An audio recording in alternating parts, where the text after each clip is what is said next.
Oh shit, I just opened those by accident.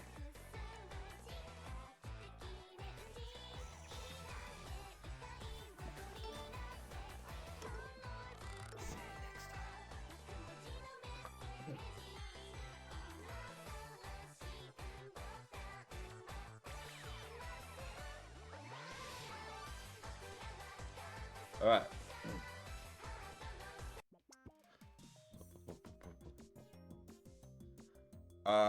Okay, so last time we finished off the Suzuha route, which was pretty silly, but it had some really good moments and some really cute moments and a silly little ending. And now we've got 2 routes left, which I believe to be Ruka and then Mayuri. So is it this one? How about time for us to wait them? Is it this one? Which one is it? It's this one, I think. I need to actually I need to find out how many times I've got to how we get onto the Aruka route. Okay, so I've got to ignore the prompts 2 times. Just gonna do our blue arco stuff. Alright, fair. Okay, it's ready. Okay, so oops. Okay, so this is where we ignore it once. What are you doing? Okay, hurry up.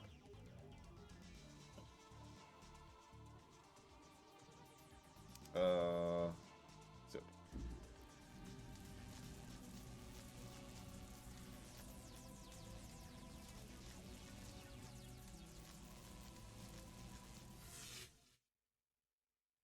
okay. Once.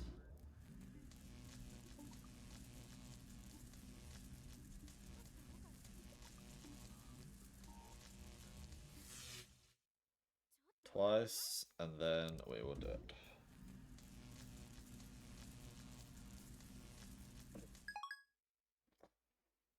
Should be Ruka, I believe.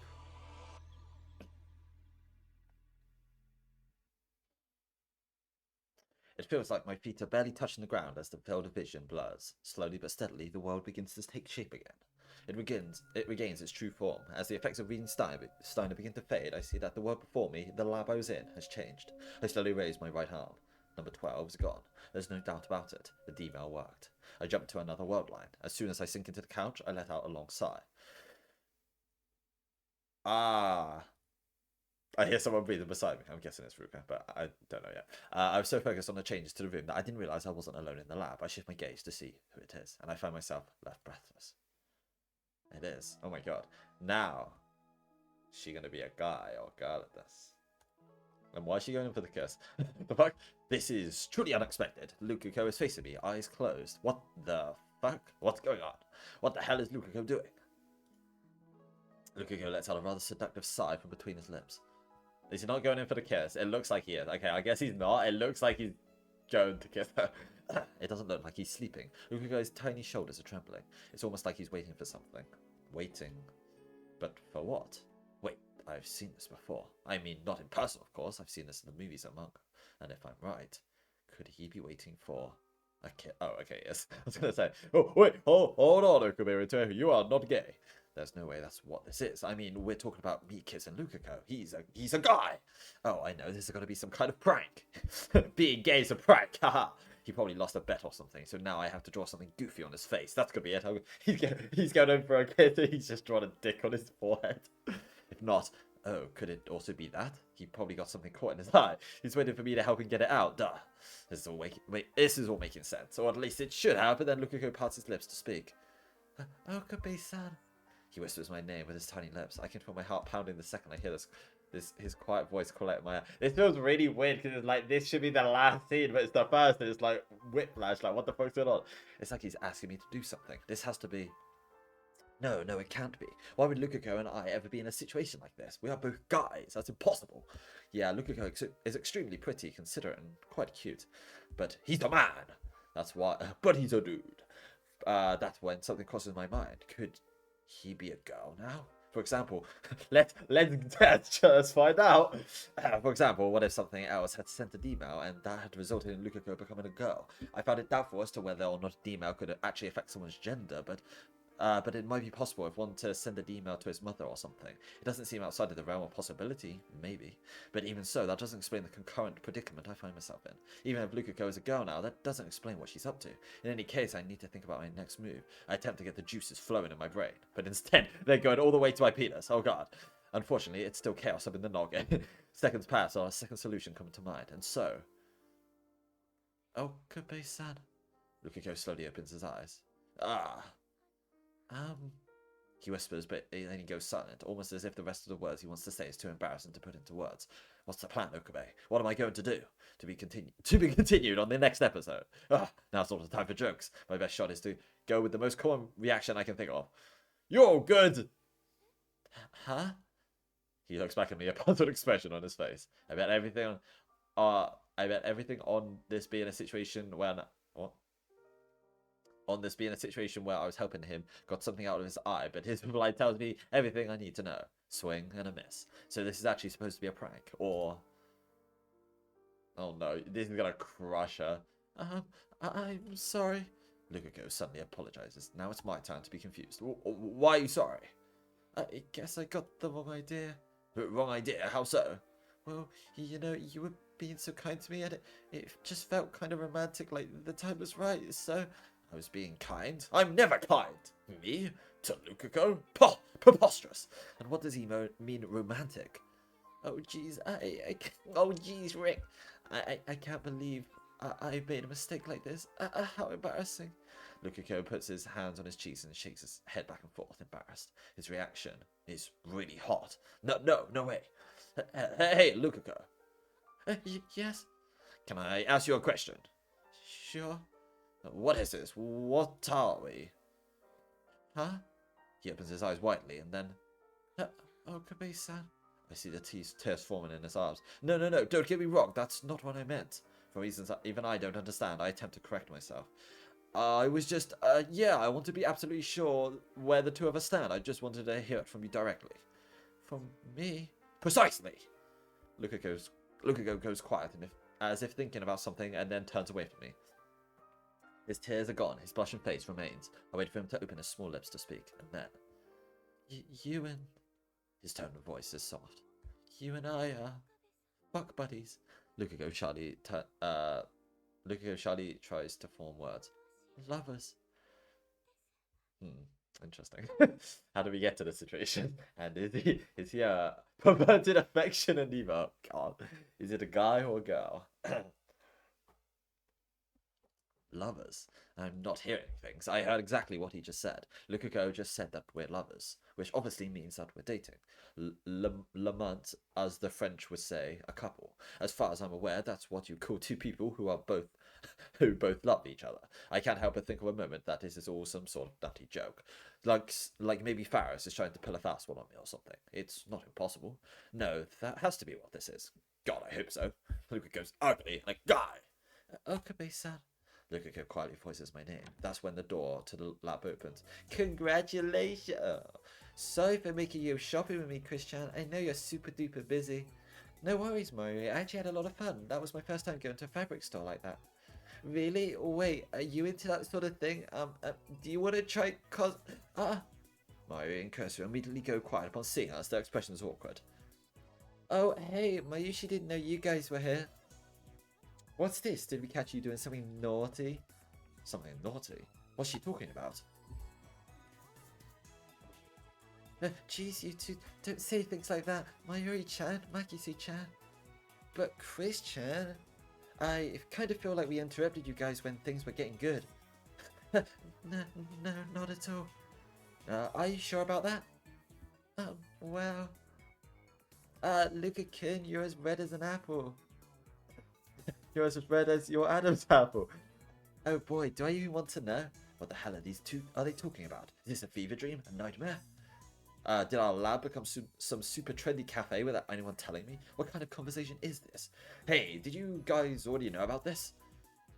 What do you mean? Like, you know, about us. I'm trying to dance around the subject, and Curioso immediately catches on, a wicked grin across her face. The hell are you talking about? You're asking that now? Seriously? Curioso and Mayuri exchange smiles. Meanwhile, next to me, Lukiko is looking at the floor, his face bright red. I decide not to give much thought to what Curioso meant with her words. Regardless, judging by their reactions, it's clear to me that what Lukiko said earlier is true. Not that I ever really doubted him. Lukiko would never lie to me like that. So how did this happen? No matter how much I rack my brain, I can't figure it out.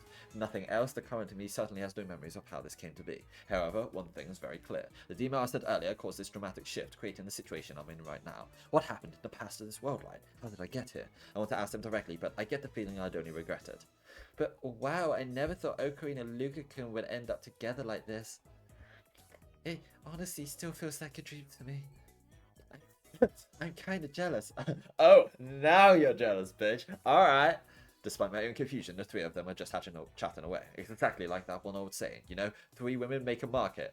What? No, I guess this is a little different, considering Lukiko is technically not a woman. What the fuck does that mean? Is that lost in translation, or is that a thing I just do not know? That is bizarre. Oh, wait a second. I entertained the possibility earlier, but what if the demon results in Lukiko being a girl? How the fuck are you going to go about this? That's right. Mayuri notwithstanding, even Curioso seems unfazed by our relationship. Considering how shocked she was when she found out Lukiko was a guy, that seems a bit odd. This is totally possible. And if that's the case, this isn't really that big of a deal. I'd smash her as long as she didn't have a dick. Well, as long as we ignore how I personally feel about Lukiko, I watch Lukiko's face as she enjoys some girl talk with Mayuri and Curioso. Okabe-san? Is there anything different about Lukiko compared to the other world line? Or more specifically, are there any signs that he's a she now? Does he have bras, maybe? Stop that. It's embarrassing having you look at me like that. Hey, hey, if you get that close, I'm gonna get... Would you quit it, you big idiot? Curioso shouts at me. What did I do to deserve being called an idiot? Just shut up. I know you guys want to get all lovey-dovey, but can't you wait till the two of us aren't here? What does that have to do with anything? Well, you guys were about to, you know. Maishi thinks Krisha is trying to say you're about to kiss. Oh, no, we were about to have Ada. What are you on about? Kiss? You out of your minds? I was trying to do no such thing. Kissing is gross. But Ocarina, you were staring at Lukiko super passionately, plus your faces were really, really close. Were you watching us? I was trying to confirm something. Confirm what exactly? I mean, you know, that Lukiko is... What the fuck are you talking about? I turn to look at Lukiko and he meets my gaze. I give it some thought. Hypothetically speaking, if the Lukiko in this world line is in fact a girl, I'd smash the fuck out of her. From my perspective, it feels like Lukiko just suddenly became a girl out of nowhere, but for everyone else, she'd have been this way since she was born. If I said I wanted to check to see if Lukiko was a girl or not, who knows how they'd take that? They'd look at me like I was a real creep. Hell, that'd be the best case scenario. Curioso would probably smash me over the head with a textbook or something, then make me sit in Caesar for hours on end. I could do without that torture, thank you very much. That Irishobara-san is what? That Lukiko is, okay, yeah, I thought I saw something on Lukiko's face, that's all. Really? Mayushi thinks Ocarina's just embarrassed. They totally have the wrong idea about this, but whatever, that's not important. My #1 priority is confirming whether Lukiko is a boy or a girl. Dude, just smash her and then you'll find out, like, God. I attempt a wide variety of strategies in an attempt to make a confirmation. I asked about his favourite colour. Typically, is it blue or pink? There are the only 2 options. Animal and whether he likes sweets or not. You know, the essentials. I also pay close attention to see how he speaks and carries himself. Hell, I'm basically watching his every move. At one point, I even tried sniffing him. I'm particularly careful about that last one. Curioso will probably never stop calling me a perv as she caught me in the act. After making use of every tool available to me, I come to a conclusion. Lukiko is a girl. I think. I also reach a secondary, perhaps even greater conclusion. No matter how you look at her, Lukiko has always looked and acted like a girl. I find myself blown away by this unforeseen truth. Okabe-san, is something wrong? You look like you're thinking about something. Lukiko sets her gaze on me. Sorry, I was just shocked by my own foolishness, that's all. Well, sure took you long enough. Curiously with a low blow. But I have something more important to deal with right now. I have no time for our games. Um, I don't really know what's wrong, but I don't think you're a fool. Not at all. You're so lovey-dovey. Yeah, so lovey-dovey that you're a Shirobasa. I can't see what sort of guy Okabe is. Look at it, it's far more feminine than Kursu, no matter how you look at it. Fuck you, Kursu. Still, it's way too early to say anything definitively. I can't leave things ambiguous, like his appearance. I have to know for sure. I've tried every plan I could come up with. The only thing left is, I have no choice. I have to grab his crutch. I was hoping I could avoid this, but laugh all you want. I am a ruthless man who would cut down God or even the Buddha if fate would have me do so. Okabe-san, please cheer up. Lukuko looks concerned. I made up my mind. I reach for Lukuko's crotch with my... Oh, God! There's no scenario where this is the right idea. Like, whatever way it goes, it's really bad. Please wait, Okabe. Oh, my God. What are you... Whoa, oh my gosh, is this what they call an orgy? Wait, this is just a nub, I can't tell. Okabe-san. Whoa, that's a huge cock. Is that alright? That thing is there. Whoa. I hit it once more, just to make sure. It's definitely there. That is bigger than mine.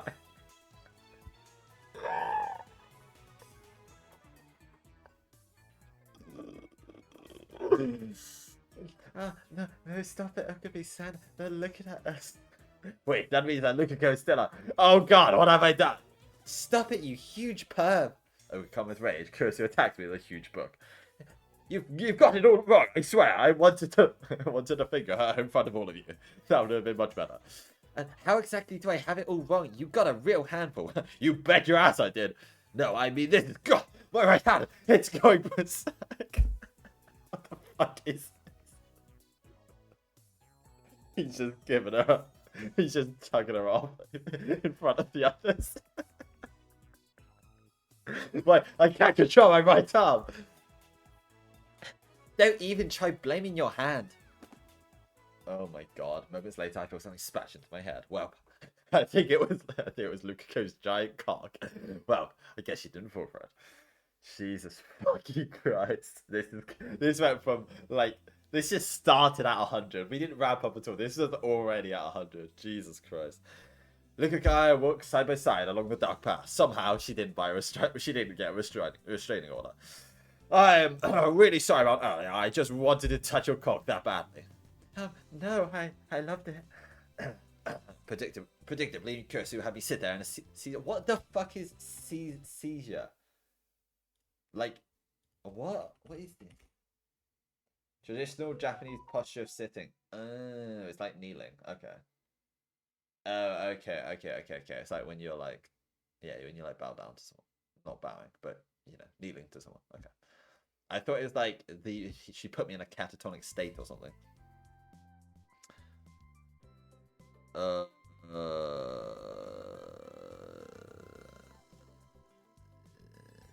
One second.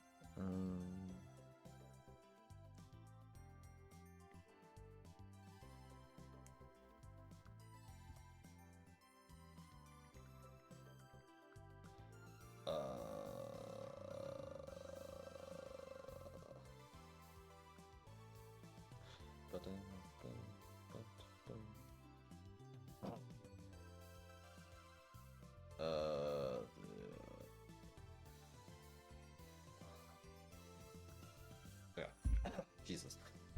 Okay, and scolded me for a while. Maybe that was the attractive field at work. I mean, I just wanted to know if Lukuko was a man or not, and like, or what other way was there to do apart from grabbing her cock in front of everybody?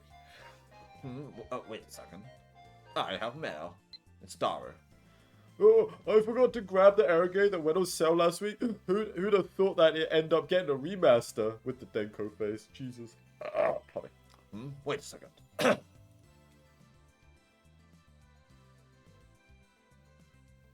Not that I think about it, but Mayuri and Kirisu's perspectives, everything that I did was to my boyfriend, Lukako. Wouldn't that mean that they interpreted that whole situation as me being hot and heavy for him? They might not be the only ones who saw it that way either. It's possible that Lukako also... Oh yeah, she wanted a tuggle, right? But you know, I didn't hate it or anything. I just prefer if you did that kind of thing when it's just the two of us. Oh gosh, what am I saying? I can't see his face in the darkness, but even I could tell that it beats red. He's got the wrong idea about all of this. Like I said earlier, Lukako, the power dormant to my right arm went berserk, that's all. It sure did. I wasn't turned on or anything like that, I swear, you're fucking ugly.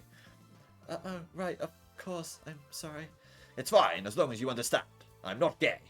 I'm not exactly convinced he does, but if I get too pushy about it, it's going to look suspicious. I should probably change the topic. By the way, you have Samidari with you today. What's up? I'm sorry, I left it at home. I don't take my fucking kendo stick with me on a date, Okabe. Oh, but I do practice with it every day, I swear. I'm sure he's telling the truth. Like I said before, Lukiko's not the type of person who'd lie to me. He's fragile but pure, sincere and innocent. That's the kind of person he is. But he's a dude! Of course, I like Lukiko, that goes without saying. But he's a dude! No matter how pretty and how beautiful he is, he's a man with a giant cock. That's a fact. I honestly have no idea what led us to dating, and quite frankly, I'm a little scared to find out. But I also think that it's my duty to figure out how this happened. But if I'm going to do that, I need to be honest with him. If nothing else, I need to at least confess that I don't remember how we ended up dating. I wonder how he'll react to that.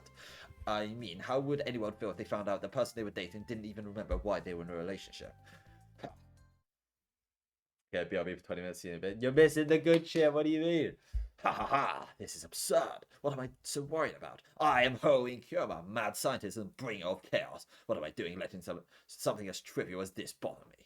The only thing I need to do is figure out exactly what's going on and what to do next. Who cares what Lukiko thinks? With that settled, I have nothing to worry about. I just need to tell him that I don't know how we ended up dating. That's all.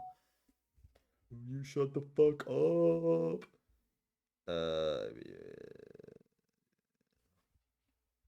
Hey, Luca. I'm kind of scared. Before I'm able to tell him the truth, Lukiko whispers to me. To be honest, things had been difficult for a while. I'm so happy when I'm with you, Okabe-san. Just seeing your face, talking to you, it's enough to make my day. But when I'm back to being by myself, I feel unbearably lonely. Whenever I think of you, I am in so much pain. I don't know why. I've never been able to figure out why. Wow, she has never talked this much ever. But Lukiko stops walking. He turns around and looks at me. His eyes look deep inside me. Lukiko looks like he's on the verge of tears. But that day, when you told me you had feelings for me, I finally figured it out. I've always loved you, Okabe-san. Oh wow, so I confessed to him. Okay. His words feel like a hammer to my head. According to Lukiko, I'm the one who confessed my feelings first. And that's when the pain in my heart finally disappeared. But now, I'm just scared. I can see Lukiko's tearful eyes, and it's immediately clear that it's not because of the lighting. Okabe-san, I'm scared. I'm scared because I'm so happy that you care about me. It's scary. Oh boy, this is going to be rough. Lukiko, I don't love you at all. If I'm the one who confessed to him, this is a more dire situation than I initially thought. Just be a man and take the man. I don't know. I need more information from him. Depending on how things go, I might have to tell him the truth. But it just doesn't feel right telling him I don't remember, especially when I'm the one who confessed. And for Lukiko, that'd be like pulling the rug out from under him at the worst time possible. He'd probably reduce to tears. No more thinking. I can't sympathize with him right now. I can tell I'm losing heart, but I try to get myself pumped up again. Even if I confess my feelings, I refuse to let his reaction affect me. I'm not Okabe Rintoul, I'm the mad scientist Hoing Kyoma. Lukiko's words have no effect on me. I will say exactly what I plan to say, regardless of how cruel it might be. This is the choice of Steins Gate. Thanks for walking me home. No problem, anytime. And now we're already at the shrine. Just to be clear, it's not that I can say this. I couldn't say it the whole time. I kind of missed my window of opportunity. But now that we're here, it's time to do the deed. I have to tell him the truth. Oh, that deed. Oh, okay. Lukiko. Okabe-san? Before I even start talking, Lukiko interjects. Well, I know I'm a handful, but I'm really glad we're dating. That came out of nowhere. What's up? I'm sorry, it's just I was feeling kind of restless. Restless? I really want your tiny cock, Okabe. I couldn't help but think that the last few days were kind of a dream, was some kind of dream, and that tomorrow I'd wake up and it'll be all gone. Lukako. I totally get it. I know I'm being a weirdo. I keep asking myself why I'm thinking this way. But the more I try not to think about it, the more I end up lost in my own thoughts. Is this his intuition at work? I mean, Lukako is the son of a chief shrine priest. Maybe he can feel that something's up in his blood. Lukako looks uncertain, tears in his eyes. Will he stop fucking crying? God damn it. But I still can't let this go any further. I have to tell him like it is. Oh, I thought I heard your voice. Welcome home. Dad. He must have heard us talking. Luka's father had come out of the shrine office. Hoey-kun, I didn't really just realize you were with him. Wait, he calls me Hoey? What the fuck? Good evening. Good evening. Kiyoma-san walked me home. Lukako corrects himself before saying Okabe, making it easier for his father to understand. Actually, didn't he call me Kiyoma all this time? He's been calling me Okabe recently. That must be because we're dating now. Is that so? Well, thank you very much. It's nothing. Luke has told me all about you. Oh god. Such as? When I glance at Lukako, I can tell that he's beat red, even in the darkness. Wait, are we official? To be honest, when I heard that you and him were dating, I was quite pleased. I know he can be a bit clumsy, but I have nothing to worry about him if you're with him, Hoey-kun. Please take good care of my Luka and pound his little ass. I don't know what I'm going with this. I'm sorry. Are you really sure? Are you really okay with this, Mr. Yoshibara? No concerns? Nothing? Then again, this is the same father who had no problems with convincing his son to wear Miko attire. I'm sure he's totally fine with all of this. Okabe-san, please forget what I said before. What you said? You know how I was worried this might all be a dream? Lukio smiled at a hint of sadness about it that I can't quite place. That. I can't stop myself. Don't you worry about a thing. This isn't a dream. This is real. I, the great Hoey-Kiyama, guarantee this to you. Worry not. Okabe-san. Yeah. I could fix this at any time. There's no reason to rush ahead blindly. I mean, I could at least go along with this scenario for another day. This could be very well the choice of Steins Gate, after all. Oh, Luca, have you talked to him yet? Oh, no, not yet. It's already late, so... so you still haven't said anything, huh? What are you guys talking about? Well, this morning, Luca was just going on and on about how he was going to ask you out on a date. They say, Luca's pregnant. Oh, God. A date? You mean Luca and I? See, Dad? I'm sure Kiyoma-san doesn't want to do something silly like that. It's already late, so... Silly? Oh, you don't think it's silly, right? I said, you don't think going out on a date with Luca is silly, do you? No, not at all. So it's not silly. Absolutely not. In fact, I'd be down to go on a date right now. See, what did I tell you? When you're in a relationship with someone, going on dates is completely normal, right, Hoey-kun? Absolutely. Thank goodness. How about you two go tomorrow? Tomorrow? Yes, why not? Strike plans while the iron is hot, right? Or do you already have plans? No, not really, but it's kind of a bad time. Oh, I see. I guess you have something more important to take care of than my Luca. No, I am free all day long. You heard the man. Good for you, Luca. Yeah, Okabe-san, I'm looking forward to tomorrow. I've only ever exchanged passing greetings with Mr. Yoshibara up until now, so I had no idea that he was such a doting father. I should probably try to avoid contact with him as much as possible. Anyhow, as fate would have it, Lukako and I will be going on a date tomorrow. Sai Kongru. Okay. Akihabara Station is as crowded as ever, not surprising given it's a weekend, but still. Can you tell me what sorts of things are popular this year? Lukako and I are meeting here. Why not Lukako's shrine, you ask? I wanted to avoid running into Mr. Yoshibara, if at all possible.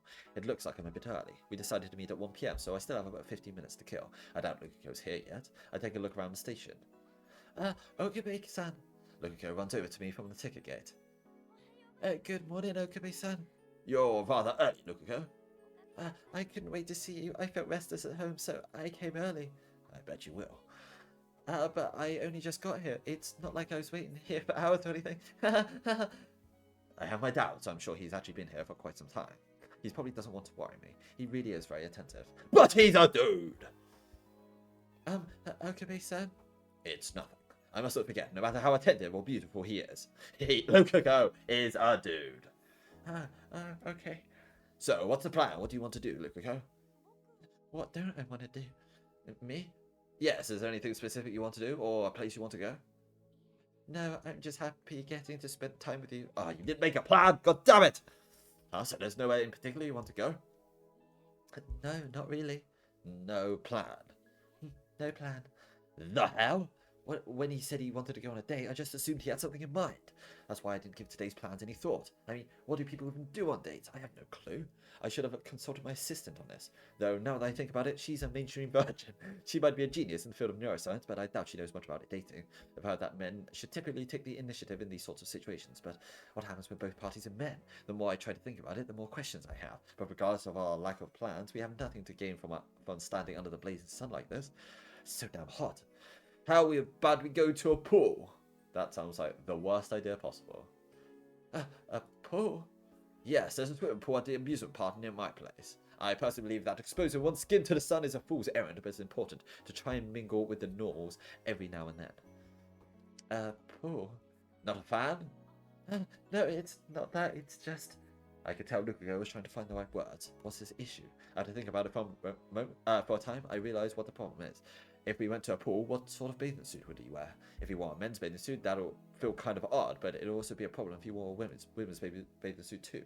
Shows like there's no right answer here. Crap. It'll be a potential train wreck. Whoa. I almost imagine what he'd look like. Is something wrong? No, I just realised that the pool would be really crowded, so let's act it. And your cock would look really massive in tiny speedos. Yeah, good point. But now I'm even more lost. I have no idea what we should do on this date of ours. Damn it. Now, considering that I plan on spending the entire day with him, I really should have put at least a little thought into this. Just go to the cinema, go eat some food, go to, like, an aquarium, and then, like, go eat food again, and then that's, like, the end of the day. Or just go to, like, a manga shop or something. We end up walking around Akihabara together. Are you really okay with this? Yes, I'm fine going anywhere as long as I'm with you, Okabe-san. Okay. Quite frankly, it's a relief to hear him say that. At the same time, I don't know if it's okay for me to be genuinely happy about this. Looking at Charles behind me just a little bit, I can't help but think about how cute he is. If only he was a girl, I find myself feeling bitter. Actually, I've dreamed of walking around Akihabara with you like this. You dreamt about this? We've done this plenty of times, haven't we? Yeah, but this is different. Different. Basically, he means that he wanted to walk together like a couple. But to be honest, I still feel like just walking around isn't enough. Akihabara is hardly the best place for a date. If we went somewhere neither of us had been to, we could have at least shared a new experience. As it stands, we've been to Akihabara a billion times. There's nothing to talk about here. It doesn't help that Lukaku is hardly the chatty type. I'm sorry. About what? I know I'm not good with small talk. He sees right through me. In a situation like this, I would just talk about anime or manga regardless of what the other person thought. I'm not much of an otaku. But at this rate, we're just going to spend the whole day walking. You've got mail from Mayuri. You have a date with Lukaku today, right? You better treat him nice. See, all you had to do was wait for them to, like, call them by, like, their pronouns or whatever, and then be like, oh, okay, that's what, you know, you don't have to, like, go straight for the junk, but, you know, this is Lukaku. Yes? Did you tell Mayuri about our date? Yeah, after you went home last night, I got so excited that I ended up telling her over the phone. I see. Should I have kept it a secret? No, it's totally fine, but if Mayuri knows, then Kurisu's gonna know, and Daru's gonna know. Another email? So you and Yoshibara-san are on a date, huh? You on a date? Lol, trying to screw it up. What a bitch. I knew it. As expected. Mayuri's not the only one who knows about today. Kurisu does too. But knowing her, once you realise that I can't even pull off a simple date, she's never going to let me hear the end of it. I'd prefer to avoid that, thank you very much. Right, let's go, Lukaku. Okabe-san. I take his hand and start walking. We just got to keep going until we find something interesting to do. Go to like an arcade or something. We arrive at UPX, Lukaku's hand still in mine. I'm in this area pretty often since the ATF is in Daiboro, but I rarely ever swing by UPX. While Daiboro is an industrial research institution, UPX is more of a commercial building. I figure we might be able to find something to do here. Okabe-san, are you hungry? Not really. The place is filled with restaurants, and they're almost all of the fancy side. I don't have the cash to pay for both of us. Looks like this was a swing and a miss. If there were other stores, we'd at least be able to window shop. Even if I find the actual activity to be dreadfully boring and pointless. If we stay here, all we'll be doing is going around looking at plastic models of food. Lukiko, do you have any interest in the meal samples in the windows? You mean the fake food the restaurants always display up front? Precisely. Why don't we look at those instead of eating? Not really. I figured as much. But if you're into that sort of thing, I'll try my best to get into it too. No, it's all good. Forget I said anything. Okay. This is going nowhere. There's nothing for us here. Oh, okay, Baseline. Lukiko begins to talk to me after we leave UPS. What's up? Is that somewhere you want to go? No, that's not it. Damn, I was hoping he'd have thought of something. So, what is it? Need to use the restroom? No, that's not it. Just as Lukiko is about to explain himself, I hear a shutter click. Fuck's sake, Marika. When I look up, I see a bespectacled woman pointed at her phone at us. Shining finger! It's a scoop. What? Date? What? How does she know? Did Lukiko tell Marika about us too? Aren't we holding hands? I see Lukiko off to my side, shaking his head back and forth. Then why? Because Marika points at my right hand. I'm still holding Lukiko's hand in mine. Idiot. I reactively let go of his hand. Ew, gross. Without realizing that I've probably been holding his hand this entire time. I'm sorry, Okabe-san. I thought you'd forgotten about holding my hand, so I was going to tell you, but... For fuck's sake. Why? Why'd you let go of his hand? Aren't you two on a date? Oh, I know. You're embarrassed, Marika. As usual, Marika is as talkative as ever over emails. Shut up! We've got a lot going on right now. I bet you do. And anyway, what are you up to? Did you just take a photo of us? I think back on my first meeting with Marika and how she took a photo of me almost immediately. She kind of voyeur. It's for an article. You feeling okay? I heard that you should be more casual when you try to get material for articles. How's that working for you? Marika sadly shakes her head back and forth. I figured. She sounds as gloomy as ever, so when she forcibly stretches out her words like that, it just rubs me the wrong way. What kind of article are you writing, Kiryu-san? I'm interviewing couples in Akihabara. Couples? Well, I can't do both of these voices back to back because they're basically the same voice. I guess she must be doing some kind of survey about couples here. She's collecting data on how long they've been dating and why they're in Akihabara, why they're visiting, things like that. Please answer this survey. This is a waste of time. Let's go, Lukiko. But if you answer the questions, I'll give you the photo I took. She'll give us the photo? Great. What did I want with a creepy voyeuristic photo? This is nonsense. I don't need... I'll answer the questions. Lukiko? I'm sorry, I couldn't help it.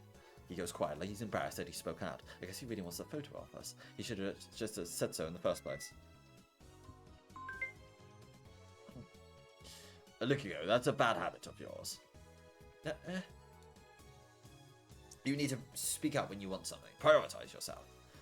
Okabe-san, what do you mean? Shining Finger is probably in a tough spot at work. Go help her out. I can see his expression brighten in real time. Thank you. You're so sweet.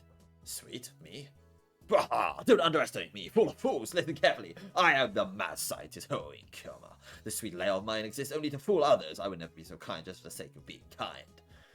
Here's the survey. Thanks. At least let me finish.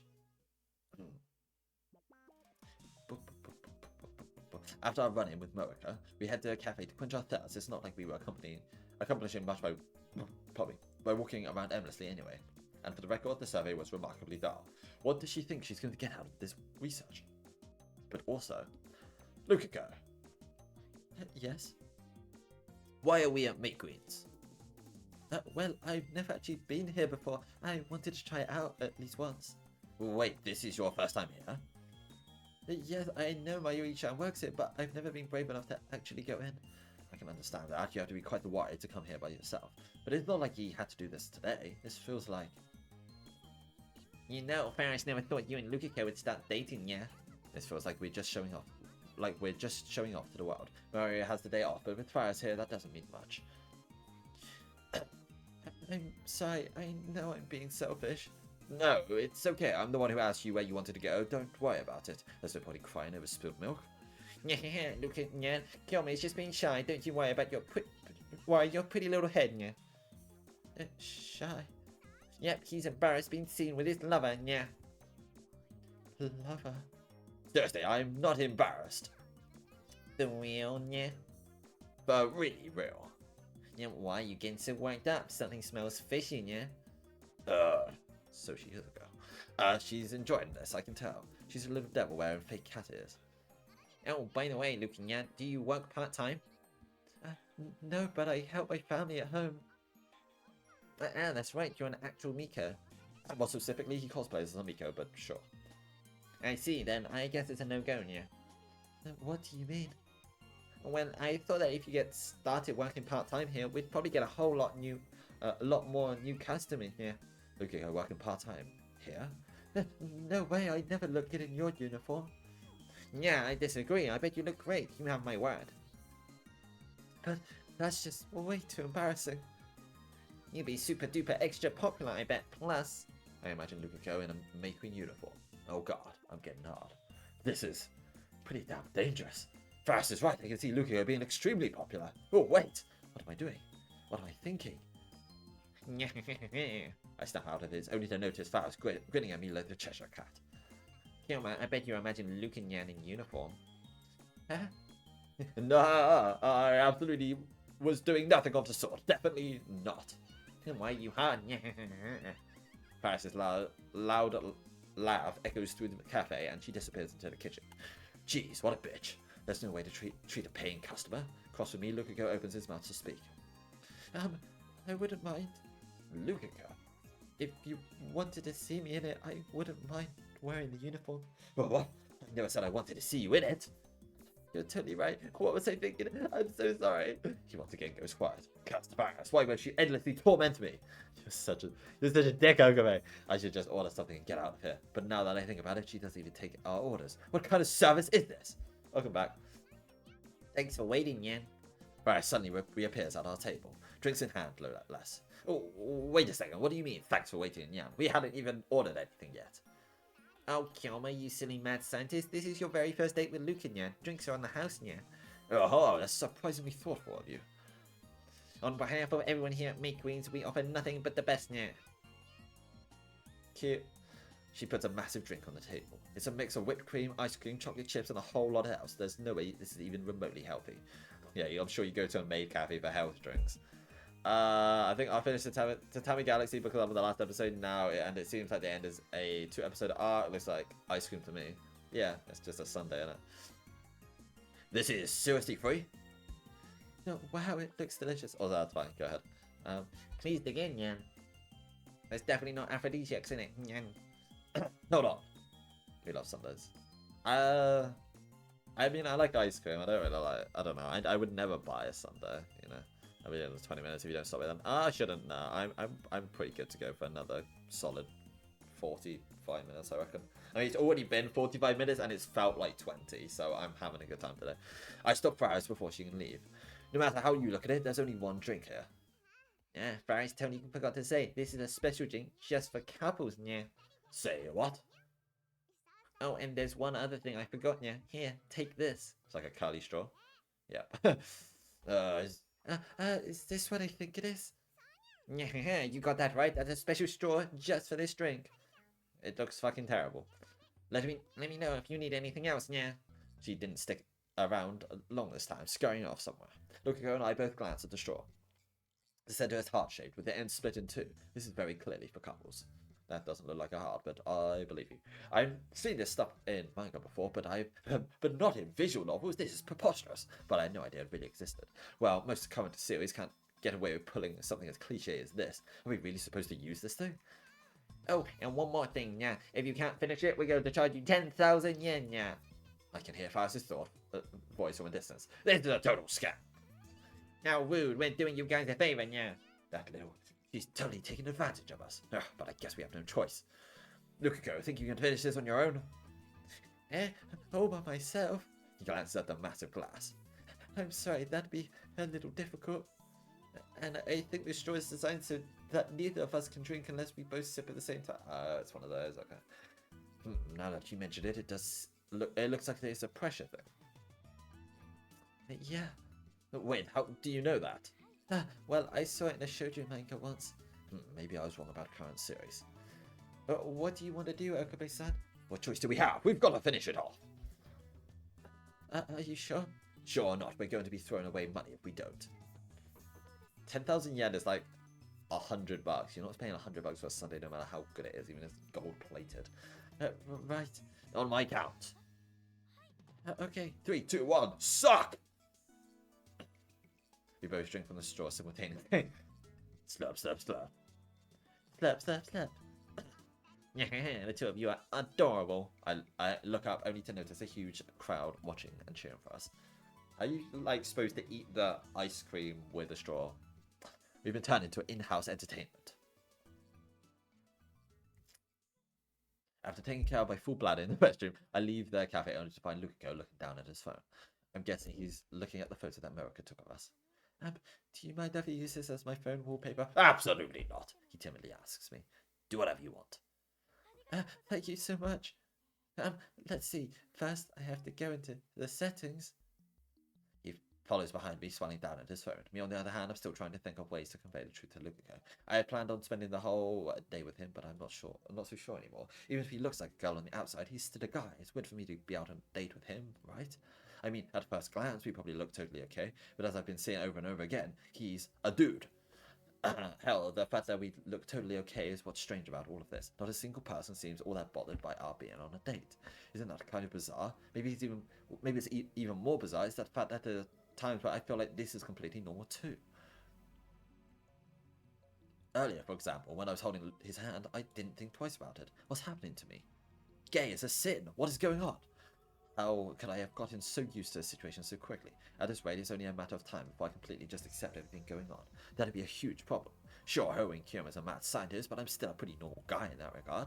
The problem is how and when I tell Lukiko the truth. According to him, this whole thing started when I confessed my feelings. I still can't wrap my supercharged brain around how that happened, but I doubt Lukiko's lying. I suppose I could always send an email back to prevent myself from confessing, but something about that idea makes me feel uneasy. This whole situation came about because of a small change I made in the past. Who knows what will happen if I carelessly send another?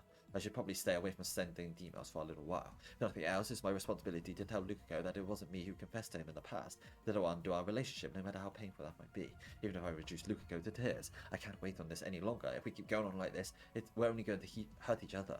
Strike while the iron is hot, right? Procrastination is the thief of time, right? Do or die. Hey, Lukiko!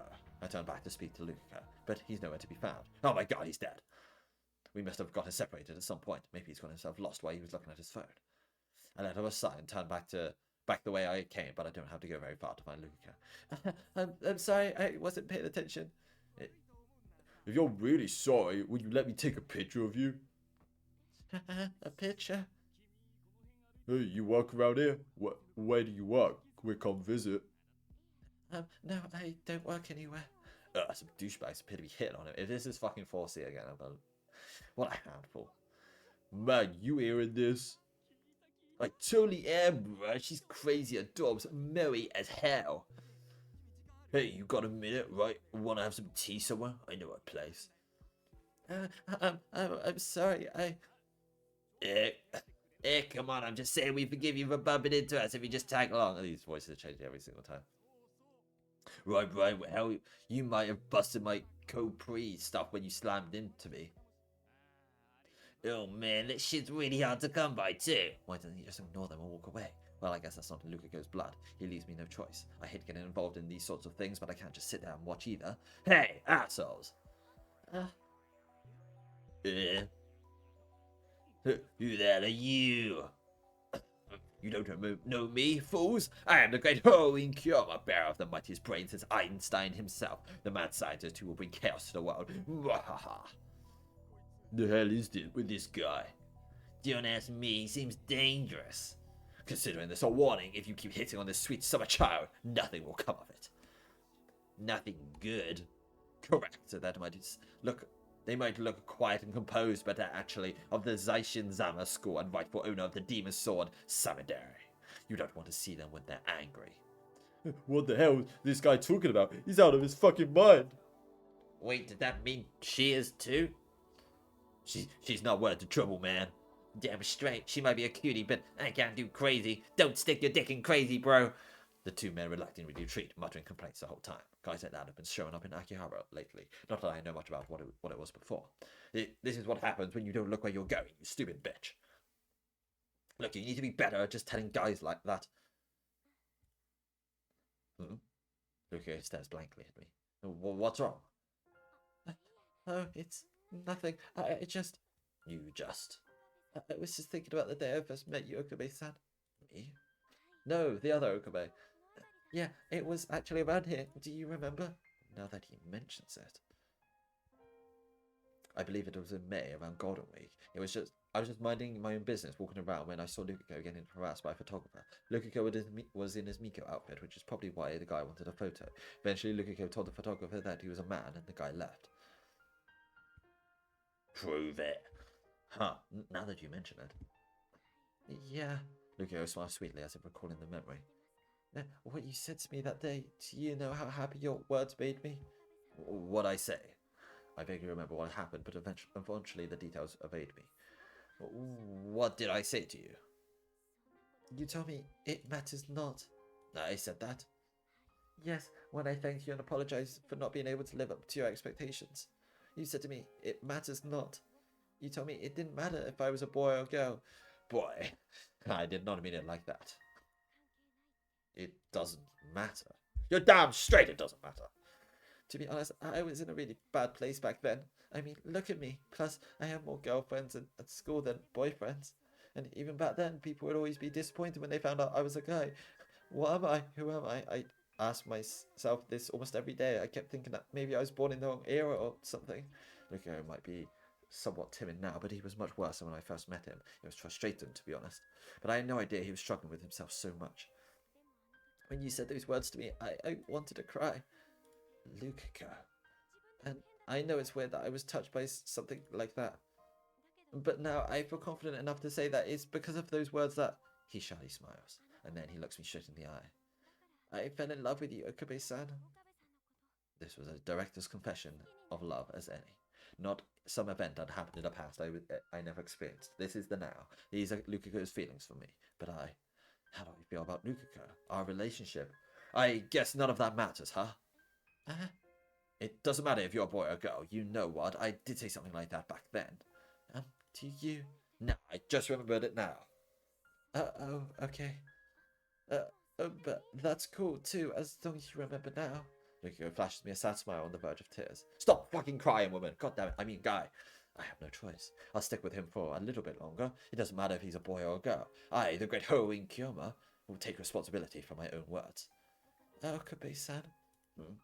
Lukiko stares at me. Do I have something on my face?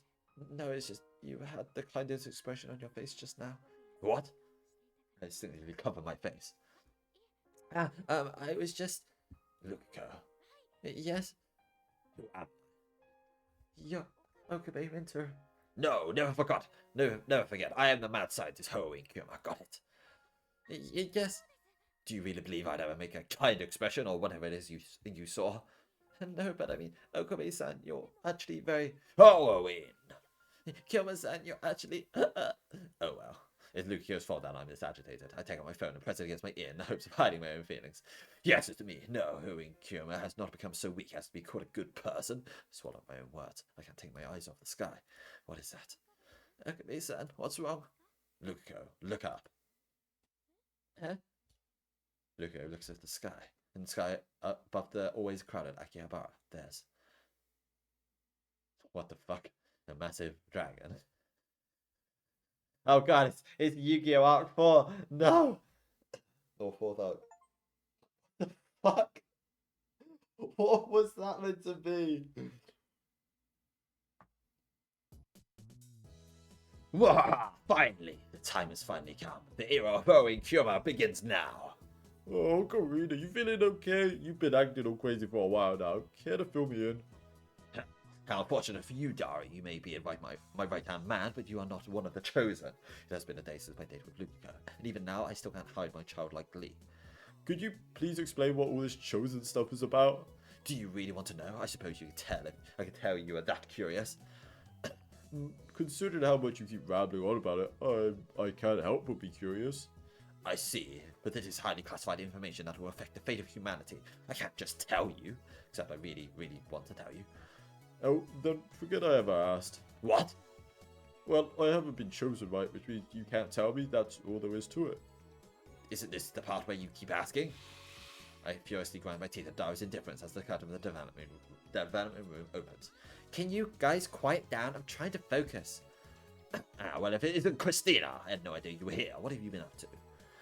What have I been up to? You're the one who told me to make a new gadget. Say what? New gadget? Come to think of it, with everything going on with myself and Luca, I completely forgot about all the issues with number 12. I do remember sending an email saying that number 12 was too dangerous to wear, but for the record, I refuse to wear number 12. It's too dangerous. God, I know already. You're a broken record. That's why I stopped work on it to make something else. I remember that. I've never seen you so scared, Ocarine. I see.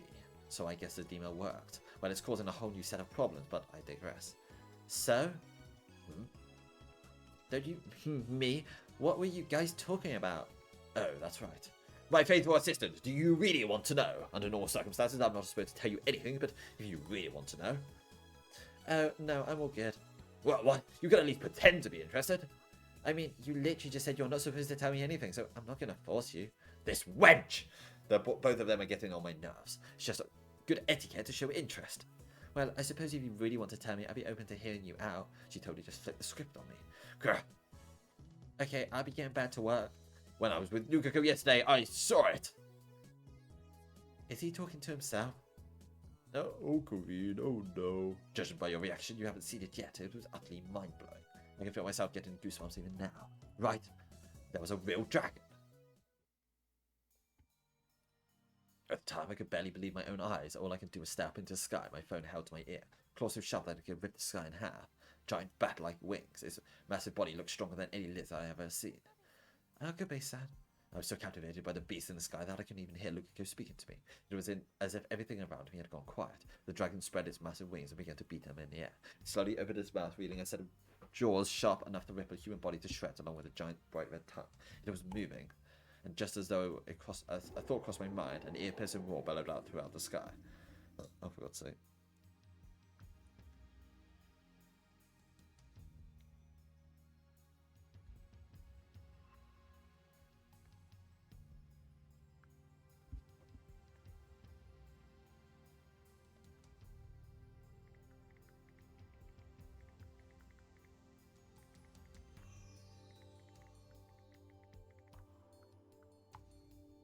And then, the very next moment, the dragon was gone. The world that had gone so quiet around me had begun to make noise again. Cars honked, crowds went to and fro. Okabe-san, what happened? Okabe-san. Lukaku. Okabe-san, are you okay? Did you see that? See what? I look at Lukaku in surprise. You didn't see it? I'm not sure what you're talking about, but I didn't see anything in particular. Lukaku's expression was a mix of concern and fear. He was clearly worried about me. He wasn't just pretending to have not seen it. He actually didn't see the dragon. He wasn't the only one either. I took a moment to look around and found out not a single person was looking up at the sky. I was the only one. Lukaku. Yes? I might be the chosen one. Lukaku picked up my phone. I must have dropped it at some point in the chaos. I recall him giving me a concerned look. What the fuck is going on? That's everything that happened. I got down there. Now, lukewarm Dr. P, after explaining myself to Daru and Kursu. They're both speechless. How can I blame them? I literally just told them I saw a dragon in the middle of Akihabara, in the daytime, no less. I firmly believe that this is a sign that heaven's door has been opened. The merging of dimensions has begun, my friends. The chaos that I see looms just over the horizon. Hey, Ocarine. Daru begins to speak. Perhaps he regained his composure. Isn't it about time we get an AC for this place? Huh? It's crazy hot this year. Suffering through the heat is just gonna make us sick, mentally and physically. What the hell is he going on about? Daru. Daru, were you just listening to anything I said? Oh, of course. Then do you really think that now is the time to be talking about getting an AC? I get it, you want to change the subject because it's all too shocking for you to handle, but you can't turn away from the truth. You have to accept reality into your heart. You're the only one that is turning away from the truth, though, Green. I know it's been hot lately, but I can't believe you're hallucinating now. I'm not hallucinating. I really saw a dragon. Then that means the heat's getting to you. Either that or you were dreaming. I've heard you spew a lot of nonsense up until now, but this one takes the cake. I'm actually starting to feel sorry for you. Daru looks at me like I'm some kind of wounded animal. I see. I suppose I was wrong. I was wrong to believe that a normal person like Daru could ever understand. And I mean, if Faraz came to me and said the same kind of stuff that I just said to Daru, I'd probably act the same way. What I saw was unbelievable. But it was real. I saw it with my own 2 eyes. I can remember all the little details. It's like the whole scene was burned into my retinas. I guess you'd have to be there to really understand. Seeing is believing, right? No matter how hard I try to explain this, it's going to be hard for anyone to really get it. Hey, Makasishi, back me up here. Give him a piece of your mind. No, my assistant, she'll say the same thing. She'll probably call me a chuny idiot or something. Hey, round what time did all this happen? Unexpected response. I swore she was going to make fun of me. Let's see, it has to be a little before 4 p.m., just after Lukako and I left Make Week.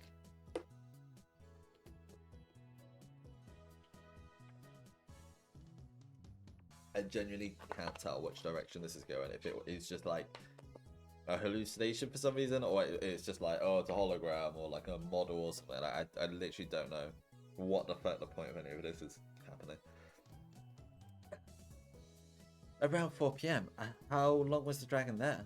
It felt like 5 minutes, but it might have actually been much shorter. What did it look like? Were you able to see it clearly? Well, Makasishi, what's wrong? Don't tell me you believe this nutcase's story.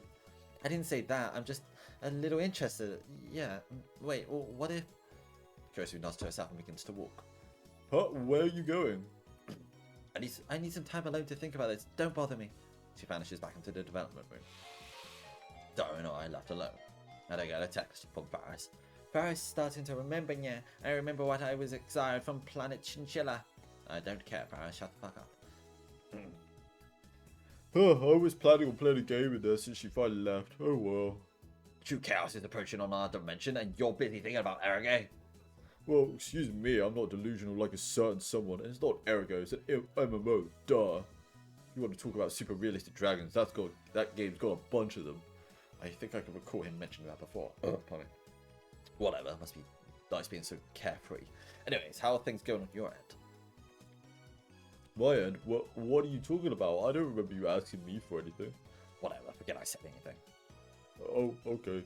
Apparently, the whole thing with number 14 never happened on this world line, and since Kursu is currently occupying the development room, we're not going to get much done anyways. Right now, I have more pressing matters to attend to. We can deal with number 14 later. I leave the lab, heading back to where I saw the dragon. I look up in the sky. As blue as far as the eyes can see, just like yesterday. I know I saw it. Even before Daru said anything, I had entertained the thought that it was some kind of hallucination.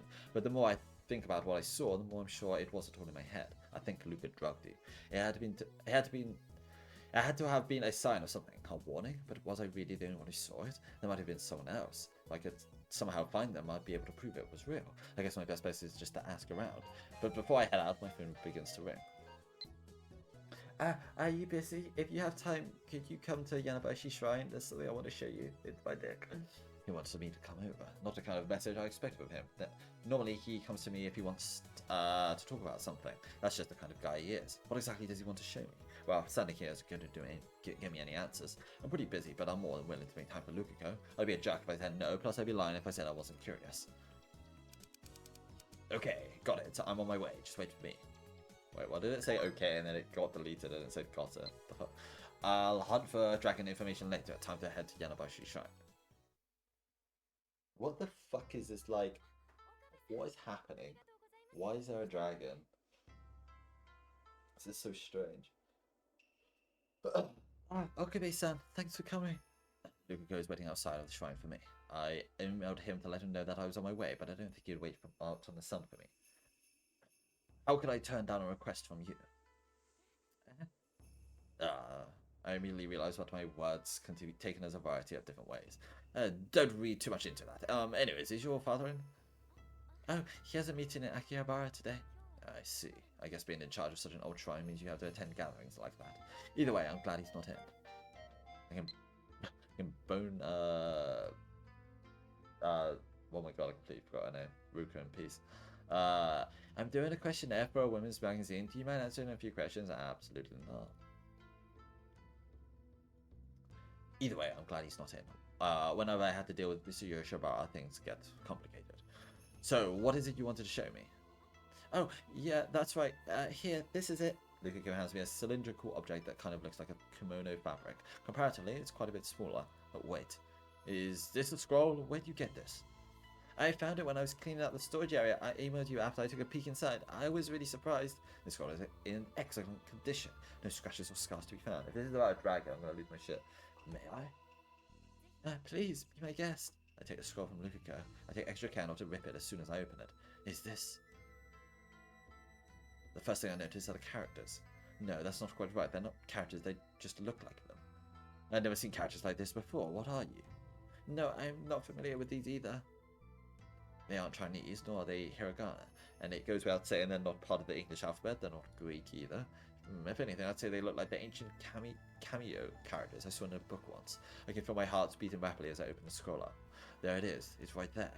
Lukiko, this is... Yeah. I hear a strange noise. I'm so excited that I didn't even notice my hands are shaking. On the scroll is a drawing of a dragon. Oh, for fuck's sake. What is going on? After taking some time to calm down, Lukiko, I find a shady spot near the shrine and sit down to examine the contents of the scroll.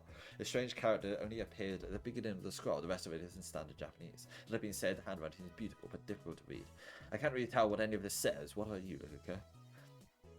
Just barely. What, you can read it? Yes, it will take me a little while, but I can. I've been practicing calligraphy since I was little. I see. I guess he's not just wearing his meteor outfit for show. No, Mr. Yoshibara. I can see him having Lukiko practice flower arrangement and even traditional tea ceremony. I catch myself picturing Lukiko in a kimono and immediately try to shake it out of my mind. Okibe-san? Pay me no mind. So, what does it say?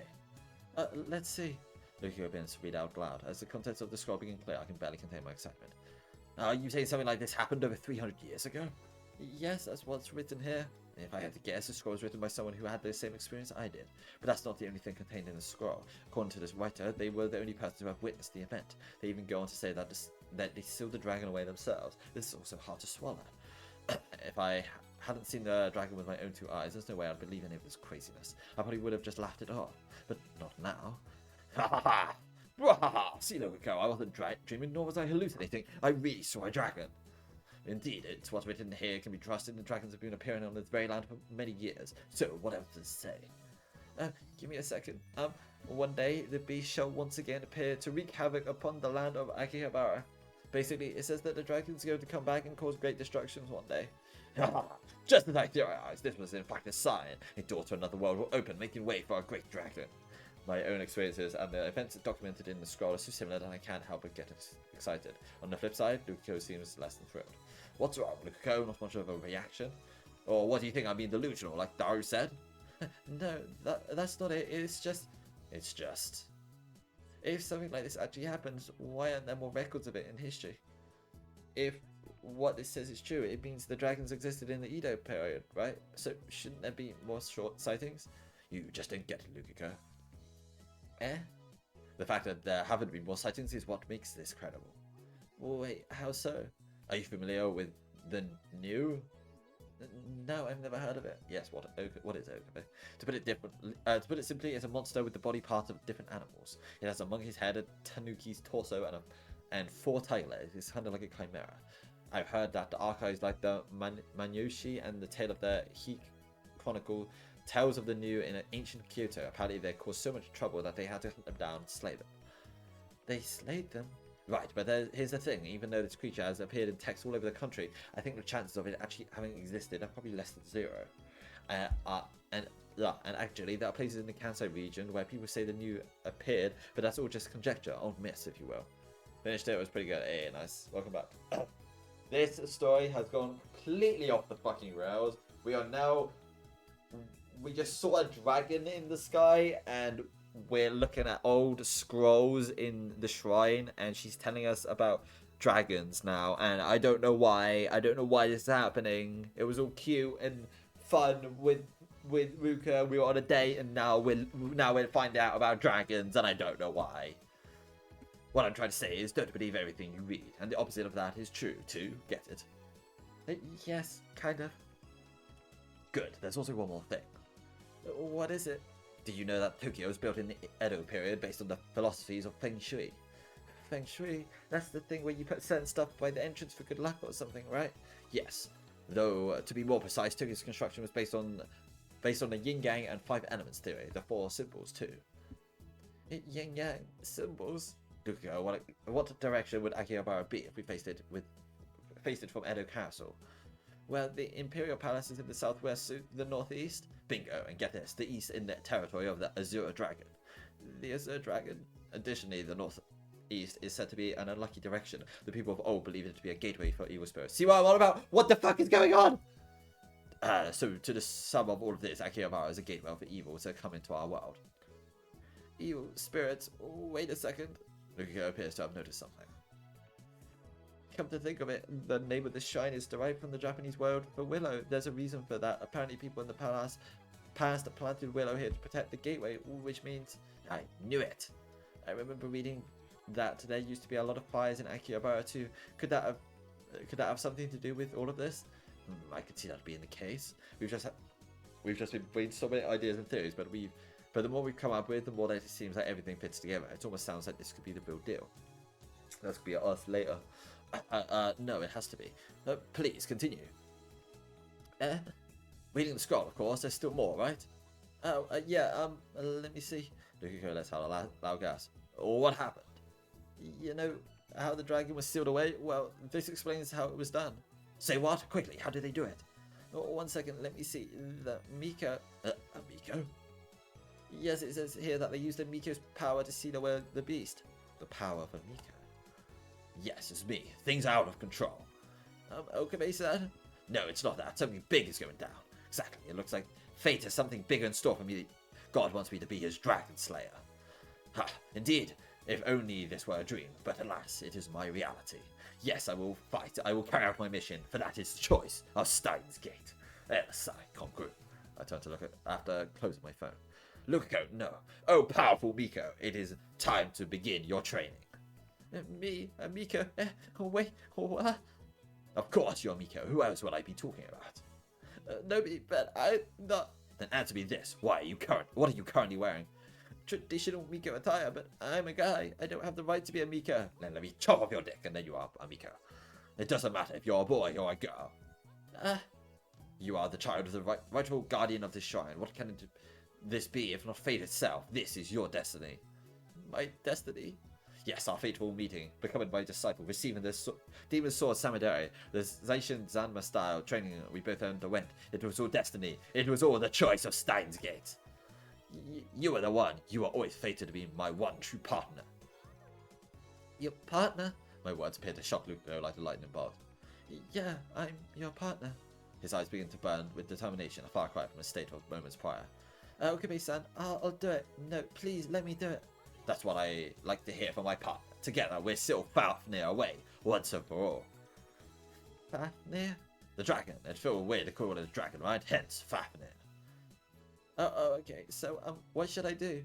There's one thing for you to do. Training. That being said, you should probably change it to something more comfortable first. Understood, master. Lukiko nods passionately and disappears into the shrine. I mean, it's kind of funny that they're turning all this bullshit they do with Samadari and stuff into an actual story, but it's just so dumb. Like, I just wanted like a weird, cute thing with Luca, but this is what this pass. Hopefully, he does as told. He does as told and gets into something he can move more freely in. Hell, I wouldn't be surprised if he comes out in his gym uniform, huh? Actually, I don't even know what his or Mayuri's gym uniform even looks like. What did Lukiko even wear to school? Could he actually go in a girl's uniform? No, that'd never happen, right? Wait. If he wears a girl's uniform to school, wouldn't that mean his gym uniform would be for a girl too? Oh my god. I'm getting ahead of myself. Even if he does wear a girl's gym uniform, there's no way that school still have students wear bloomers for gym class, but what if... sorry to keep you waiting. Hearing Lukiko's voice from behind me, I turn around. Oh my god, he does. There he is, in normal gym attire. What should I do first? I'm relieved, but I'll be lying if I said I wasn't a little disappointed. Oh, what am I thinking? That's not true at all, not even remotely. Okay, San, what's wrong? I'm sorry. Imagining you in cute schoolgirl uniform. Nothing at all. By the way, Lukiko, can I ask you a question? Sure, go right ahead. What do you wear to school? I have to know. What do you mean? I wear a uniform. I know that, but I'm asking is what sort of uniform? What sort? He gives it some thought and immediately picks up on my intent. He quietly responds. I wear a boy's uniform, of course, because I'm a boy with a bigger dick than you, apparently. I see. Boy's uniform. That's not cute. Actually, I get a feeling that Mayuri's school has classic Gakuren uniforms, which means... It's not that he looked particularly weird in one, but I guess something about that just seems off. And anyway, I wonder if the other students treat him. Look here, do you have any friends at school or you are a fucking loser? Friends? Yeah, there's Mayuri and there's a bunch of other girls. Wait, so all your friends are girls? Yes, I feel more comfortable being around girls. I'm a Chad. All I hang around with is bitches. You see, in actuality, Ruko was just more turned on than Okube at the moment, hence he has the state I am maybe here. What about bullying? What does anyone bully you because of that? Why would you ask that? No, people bully me because of my massive cock. People used to tease me, but now Mayuri-chan is there for me, so it doesn't happen anymore. All the girls protect me. Good. Right, you can see Spacey at times, but I'm glad she's reliable. I can just imagine like someone's picking on Ruka and someone's picking on Ruka, and then Mayuri comes in with like her handbag, just smacks her around. He's like, "Don't be up, Luca!" And just starts pelting him on the floor. Now, think about it. She's even chewed me out for teasing Luca before. She'd make for a great bodyguard. Why the questions all of a sudden? I was just a little worried, and I wanted to imagine you in girl's uniform. Worried about me? About little old me? Yes, I guess. I see. You were worried about me? Lukio starts talking to himself, but then all of a sudden... Let's get started. Wait, what? He's supercharged. I have no idea what just happened, but I'm glad he's on board. So, what should I do, Master? Crap, I hadn't actually thought this far ahead. Shit, that turns me on. Let's see, how about for starters you get some practice swings in with Samidari? I already did 30 swings this morning. Do another 30! I see, I'm glad you've been keeping up your promise. Excellent work. Thank you so much. Lukiko looks at me with great expectations in his eyes. This is going to be a problem. I picture a variety of different situations up until now, but I never expected to be training to defeat a dragon. Ha! Me neither! Okabe-san? Training. If we're going to train, then... Takigo training. Wait, Takigo? Isn't that where you meditate under a waterfall? Correct, that's our first course of action. Takigo is an old process that revolves around purifying the body and mind. By exposing yourself to cold water while meditating, you can cleanse your soul, and then you can have a wet t-shirt and it'll be really hot. It's pretty much the one form of training everyone knows. But there are no waterfalls around here. What should we do? Are you kidding me? A shrine with such a long history and it doesn't even have a single waterfall? I'm sorry. Of course, I'd be a stranger if there was actually a waterfall in the center of Tokyo. Well, no use crying over spilled Dr. P. Prepare to commence Operation Mermere. Operation Mermere? Lukiko, prepare the following. Roger. My name's Okabe. I mean Hoenn Kyowa, not Roger. If we don't have a waterfall, we just have to make one. Operation Mermere. In other words... Is he just gonna like pour a bucket of water over it, or like sit underneath a drain pipe or something? Well, now you can meditate to your heart's content. Yeah. I've solved our problem by simply taking a hose and running water down onto Lukiko's head. Hello, Shadow Kai. How's it going, man? From the outside, it might look like we're playing around, but I swear that's not the case. This is actually an extreme form of training. Yeah. Okabe-san, what is it? Is this actually training, or did you just want to see me in a wet t-shirt? Absolutely. By bathing your body in cold water, you cleanse your mind and spirit. You're unlocking the door to true power. But... What is it? Is there something else troubling you? Yeah, it's just the cold water kind of feels good. What? No, cold water never feels good. Oh, okay. I mean, fair enough. It's hot.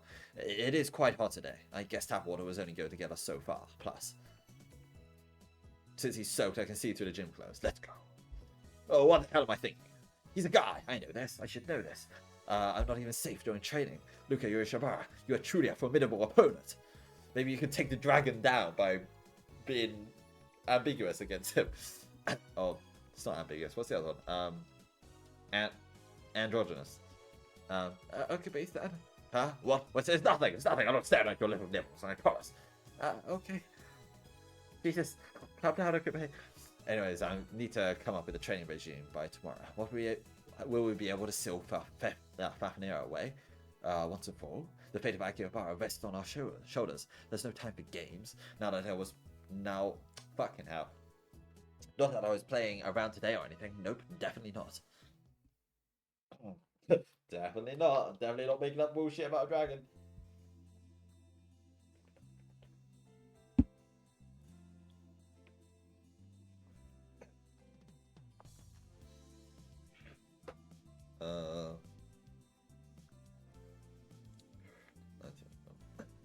Next day, I head to Yanabashi Shrine. This is all part of Lukiko's training. I'm doing this for him. I'm sure Daru and the others would call it stupid, but I couldn't care less. There's no point explaining things to those who don't wish to open their ears. The path of a hero is a lonely one. I've known this for a long time. I'm not going to force anyone to try to understand me. And I don't really even want to be a hero. I simply want to seal the foul-beast Fafnir away by my own hand. As for one who has inherited the name of the Phoenix, I, Halloween Kurama. It all rolls perfectly off the tongue. Okabe-san. The moment I arrive at the shrine, Lukiko happily runs towards me. He's already in his gym clothes, forehead moist with sweat. It would appear that he's been practicing with the demon sword Samadere. This might seem odd coming from me, but I'm proud of how diligent you are with your sword practice. Practice swings are the foundation of Zaishin Sanma. I would even go as far as to say that they're the end of all and to be all of the sword style. Never forget your daily training, got it? Yes, Okabe-san. Oh, and I forbid you from calling me that from that name from here on out. Until the day we seal Fafnir away, you will refer to me as Hoei Kyoma. Regardless of our relationship, we're currently master and student. We mustn't let ourselves get bogged down in the past. Do you remember the core teachings of the Zaishin Zanma style? Should you come face to face with God or Buddha, you cut him down. Understood? Well, why does he look so sad? Normally he'd be happy to listen to my orders. Am I really forbidden from calling you Okabe-san? Yes, you should know this as well as anyone. Emotions only get in the way of your training. Oh, okay, I understand. That's not going to work. That sad look on your face isn't going to change my mind, and it's turning me on. God damn it. What's the point in training if it's not strict and vigorous? But I suppose when you're not training, you're free to use my other name. Alright, no time for breaks. Back to training. Yes, sir. Let's begin. Just for the record, I totally didn't give in to my emotions. Given his psychological condition, I determined that it would be a poor use of resources to have him train like that, that's all. It's important for a master to make sure that students have their necessary drives to succeed. So, for today's training, first... about that, Okabe-san? My name is Kyoma. Right, Kyoma-san. This morning, I found this in storage. What is it?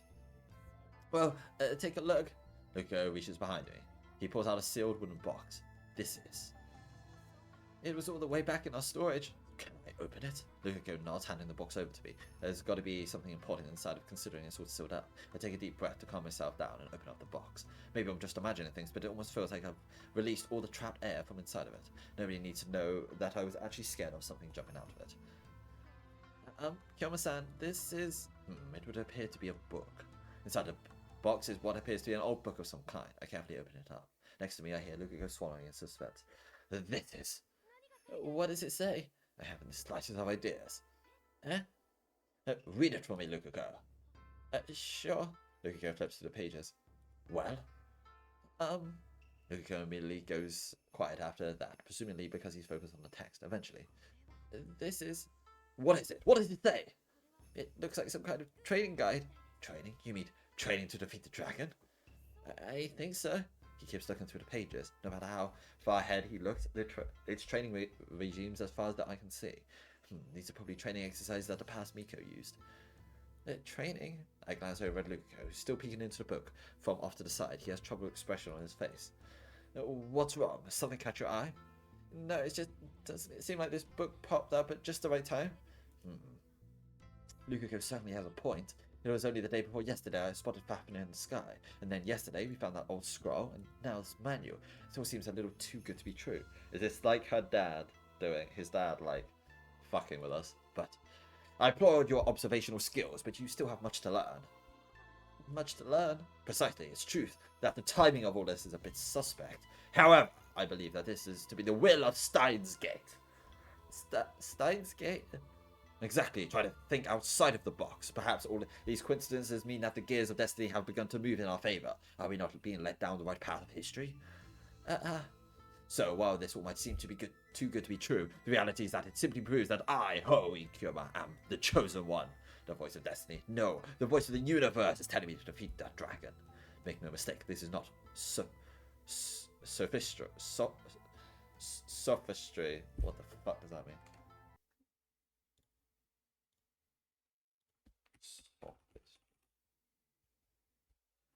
The use of clever but false arguments, especially with the intention of deceiving. Huh. Okay. Fair enough. You just say so.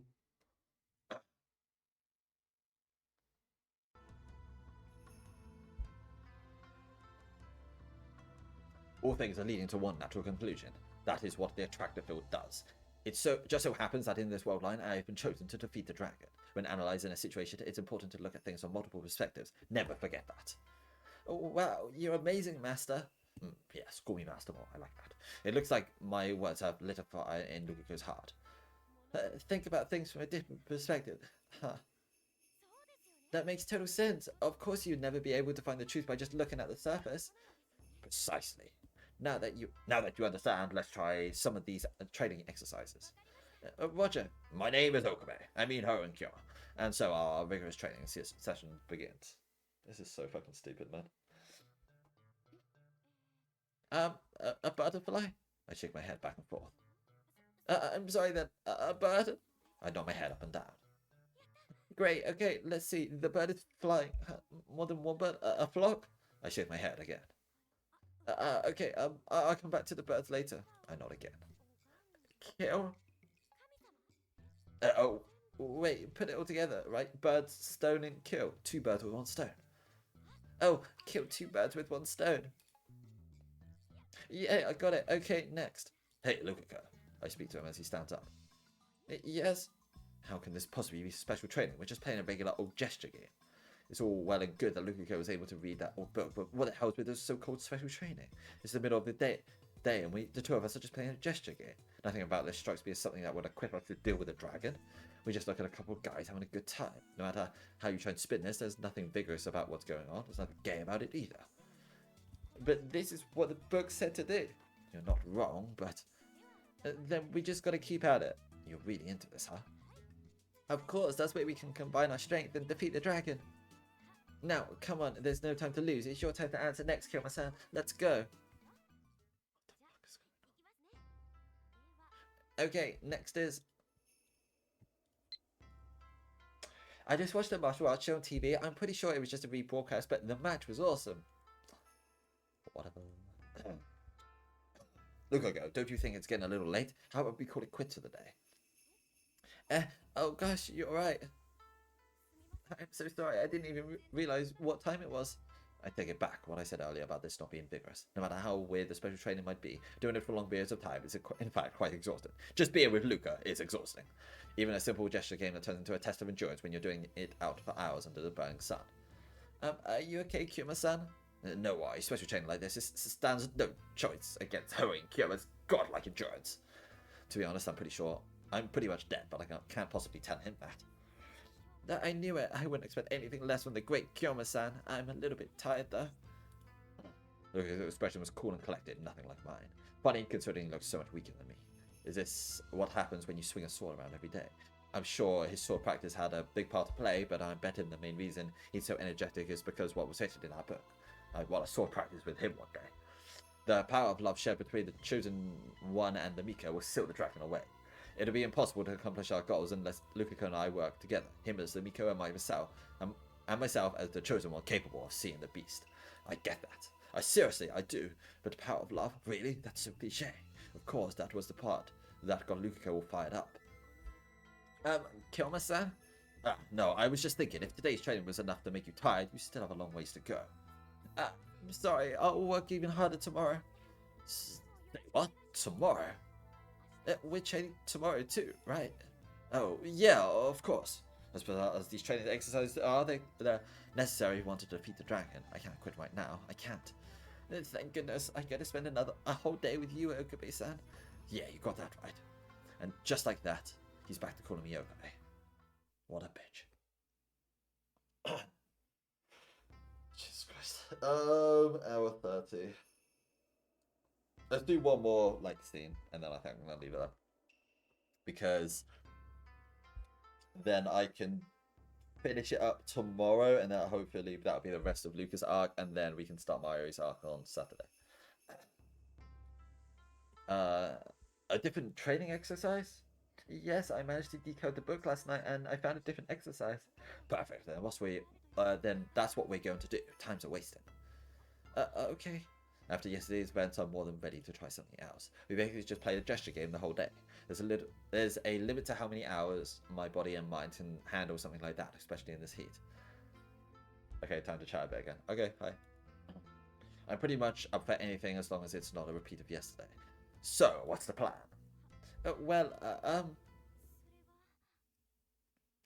I read the first half of chapter 1 of the One Punch Man manga. Okay, fair enough.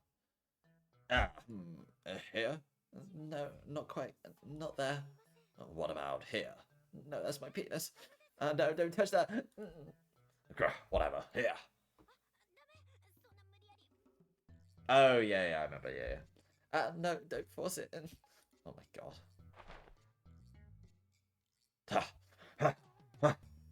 Got my Shan.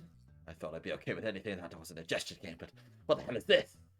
I peek out from the darkness. Given the weird sounds we're making, I wouldn't blame someone for getting the wrong idea. I promise you, we're not doing anything even remotely erotic. We were just following what was written in the book, to the letter even. According to instructions, one person must wear a coat while their partner gets inside with them from behind. Then they must engage in eating, drinking, and calligraphy together. What? I had a hunch after you told me what we were going to do, but now I'm completely certain this is just like that Helping Hands comedy act. But... He tried to talk, but his mouth was full of fish cake. What? But we're doing exactly what the book said to do. Precisely, that's just it. Eh? Are you sure this is correct? What if we're misreading the text? What if you're just making all this bullshit up? That's impossible. In any case, we have to double check. We have to make sure we're doing this right. Okay. Ryugo begins to frantically flip through the pages of the book.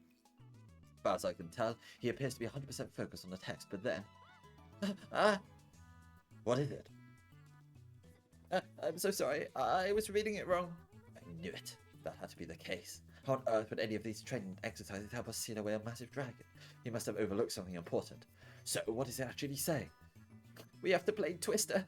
Naked. It was the opposite. It was the opposite. The opposite? What do you mean? Our positioning, Kuma-san. You were supposed to be in the front of the code and I should be in the back. Oh, Jesus Christ. Our positioning. That makes total sense. You're the one who can see the dragon. You have to be in front so that you give me instructions. Oh, Jesus Christ. You know where this is going. And you have to be Chainsaw Man. Yeah, I still need to watch that. What's wrong, Kuma-san? Leave my butt alone. Oh my god. This is so stupid. That's kind of cute. Didn't I tell you? Not there. I'm sorry. What about here? No, that's my ass. No, but it burns my eye! My eye! I'm sorry, oh my gosh, I'm sorry, gosh. That was don't know what happened there. Greetings, my name is Okame Richo, and today I have a hot odor being smashed into my face. How did it come to this? We have to play Naked Twist on Tokyo Tower. I just don't get it. It will defeat the dragon. We have to connect. We have to dock. This feels more like we're putting on some kind of show, or how this is one of those punishment games you see on comedians suffer through on TV. Not to mention. Okay, let's try it one more time. Let's see. The Odin is. I can feel the warmth of Lukiko's breath on my back. What's going on? It's the middle of the summer, and Lukiko's nestled up against me. I shouldn't feel cramped and uncomfortable, but I don't. I should, but I don't. You know what? I was kind of expecting something a bit more rugged, I guess. But he's so soft. Now that I think about it, when I had to get him under the coat with him earlier, he smelled really nice. Huh? What happened? I felt your heart rate suddenly speed up. Don't get the wrong idea. It's not like I was thinking about how you smell really nice or that you're really soft or anything like that. Absolutely not. Oh my god. Crap! What am I panicking over? I basically just told him what I was thinking. No, I can't believe this. If Daru heard that, I said just... If he heard what I said just now, he'd probably think, thanks for the scrumptious Cinderella performance, or something. I didn't accidentally touch you someplace weird, did I? Huh? No, I'm doing it on purpose. Well, I can't see anything, so I thought maybe I touched you. What are you talking about, Lukaku? No, that's not it. Seriously. Are you sure? Yeah, actually, the reason my heart's beating so fast is from the heat. What, are you okay? Maybe we should take a break. No, I'm fine. We must continue with our training. I'm not sure why, but I don't really want Lukaku to see my face right now. Okay, on to the next one. Got it. Lukaku squirms around as he tries to take the food out of the can. Every time he moves, I can feel his body press up against my back. Stay calm. He's just a guy. He might be soft, he might smell amazing, but he's still a guy. This is starting to feel like a completely different kind of training. What is going on, man? Here we go. Say, it burns! I'm so sorry. Let's just get to the end of the day. End of the day of training behind us. We both find a spot in the shade and sit down. I see a little package over the shrine. Wait, no, it's quite a big package actually. Oh God, Luca! Lukaku, what's that? That's a bento box. Bento box? Yeah, I made it for you, but after eating all of that Odin during our training, I lost my chance to give it to you. Well, you actually just chucked it all over my face and dropped it. I didn't eat any of it. Oh, but it'd be a waste to throw it away, so you can take it home with you if you'd like. Actually, I'm pretty hungry right now. For some cock, if you get what I mean. Really? The canned Odin wasn't exactly fit. Plus, it's so damn hot. Even if it's kept cool in a bag, there's no guarantee the food won't go bad. That'd be a waste. Then I'll go grab it.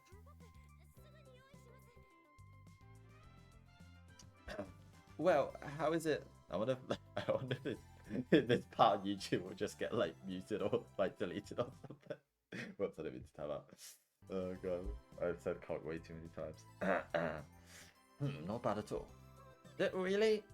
Yes, this thing might surprise you, but I'm quite the gourmet. Compliments to the I like the fancy fucking vending machine ramen, not the cheap shit.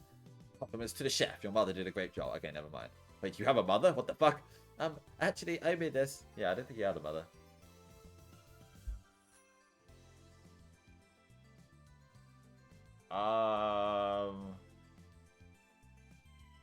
That's the athlete, right? I don't think we. I don't think. Yeah, I don't think either side really can be anything. I don't think she has to. I don't think she should lean one way or the other too hard. That shouldn't really need to be part of her personality, really. Actually, I made this. What? You? But you're a guy. You're not a woman. You don't belong in the kitchen. Yeah. I looked down on the bento box. The arrangement of the food, the colours, the flavour, top marks across the board. It's so girly. But he's a guy. That's why I had assumed that his mother made it. I'm so glad you like it, Kiyoma-san. This guy. Kiyoma-san, your clothes. Your sleeve is torn. I probably got it caught on something. Please give it to me for a second. It's really not that big of a... Give me the sleeve. I'm not taking no for an answer. Lukaku ignores my please. Please. Please. Oh, okay. Please, as he takes out a mini sewing kit and begins to repair my torn sleeve. Did you steal this from Kurisu? Yes. This motherfucker. Why wasn't he born a woman? The thought run across my mind as I munch on the contents of his bento box. That's one way to say it. With training finished and the sun setting, we once again turn our attention to this old scroll. So you think the dragon's going to actually appear in August? Yes, I believe the scorching month here refers to August. Lukaku points at the page. I see it's not easily legible, but the text appears to match up. Wait, August? But we're in August. What? Oh, okay, I get it. Okay, I thought we were waiting like the next month, but okay.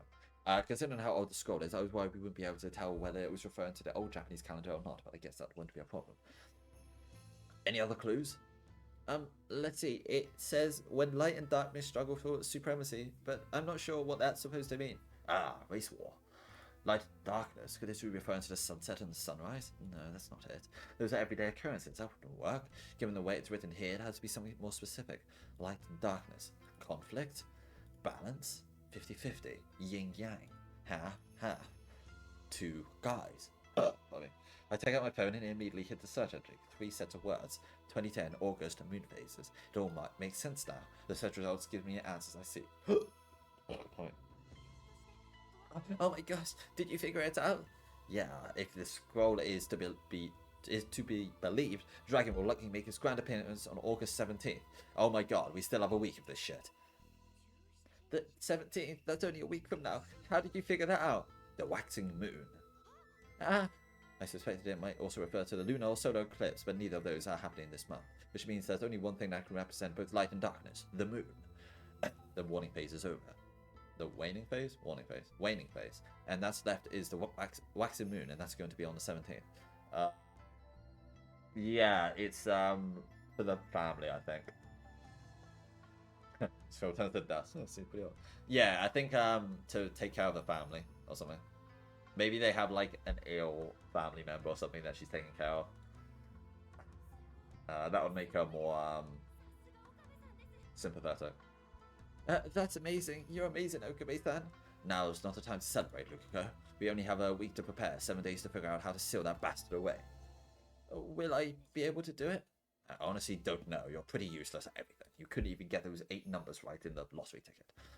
But this much is true. If you can't do it, nobody can. The fate of the world is on your hands. No pressure. You're the chosen Miko and my Hoenn Kyoma's partner. Kyoma-san. Wow, I can't believe you didn't say like disciple or something. I'll do everything in my power to make this work. I didn't lie to him, but I can't help but wonder if it'd be okay following our current training plan. But right now, that's the only lead we've got. El Sai Kongri Okabe-san. It's Kongru, and the name is Kyoma. Right, I'm gonna leave it there. That was a crazy. This is a crazy story. This is so stupid. It might be the most fun one so far, just because of like the ad lib. It's going way too far. But it's just so funny. Like I don't know.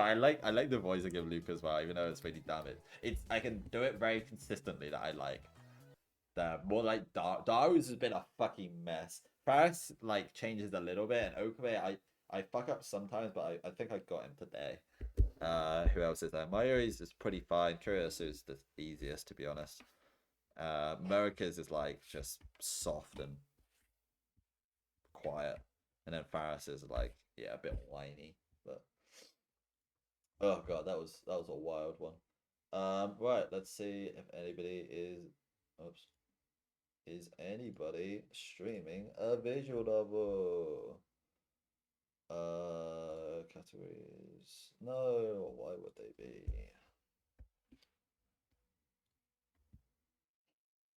There's one person playing playing Doki Doki. That's I can't I don't want to watch it on Doki Doki. Alright, whatever, I'm just gonna end. I wanna post. Alright, thanks for watching. I'll chat to you in a bit. Bye.